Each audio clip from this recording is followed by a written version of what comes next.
তাআলার দরবারে অসংখ্য শুকর আদায় করি যে আল্লাহ পাক রব্বুল আলামিন আপনাকে আমাকে এই কঠিন মুসিবত বিপদ আপদ থেকে বাঁচিয়ে বৃষ্টি বাদলের দিনে এই আল্লাহ এই জান্নাতের বাগানে আসার বসার সুযোগ তৌফিক দিয়েছেন।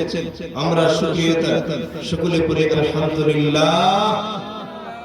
লাখ কোটি দরুদ সালাম जिन्हें हयात नबी जिन्हें जिंदा नबी सय्यदुल मुरसलीन इमामुल मुरसलीन खातमुन नबी रहमतुल लिल आलमीन ওই নবীর উম্মত হিসেবে যেই নবী পৃথিবীর জমিনে আগমন না হলে আসমান জমিন না হতো তার কাছে কোনো কিছু সৃষ্টি হতো না।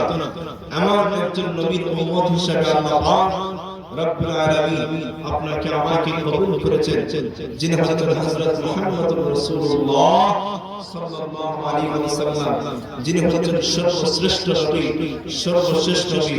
ওনার পর আর কোন নবী হয়ে আসবে না। কোন সন্দেহ আছে? ওনার পরে আর কোন নবী আছে? হাদিস শরীফের মধ্যে আল্লাহর নবী ঘোষণা করলেন, আনা খাতামুন নবিয়্যিন লা নবিয়্যা বা'দি, আমি নবীগণের মধ্যে হইলাম সর্বশ্রেষ্ঠ নবী, সর্বশ্রেষ্ঠ নবী। ওনার পর আর কোন নবী হয়ে আসবে না। তিনি হচ্ছেন হযরত মুহাম্মদুর রাসূলুল্লাহ সাল্লাল্লাহু আলাইহি ওয়াসাল্লাম। ওই নবীর উম্মত হতে পেরে আমরা নিজেকে ধন্য মনে করি, ঠিক কি না বলুন? কারণ এই পৃথিবীটা আমার আল্লাহ পাক রব্বুল আলামিন এই বাংলার জমিনটাকে ভাগ করে দিয়েছে।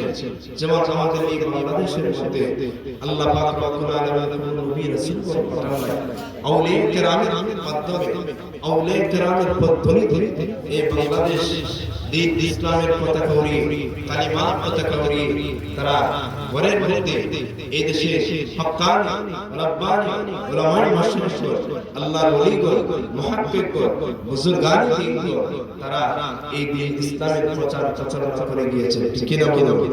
কারণ এই দেশ উলিয়াদের দেশ, এই দেশ 360 মিলিয়ন বাংলাদেশ, বাবা শাহজালালের দেশ, শাহজালালের দেশ।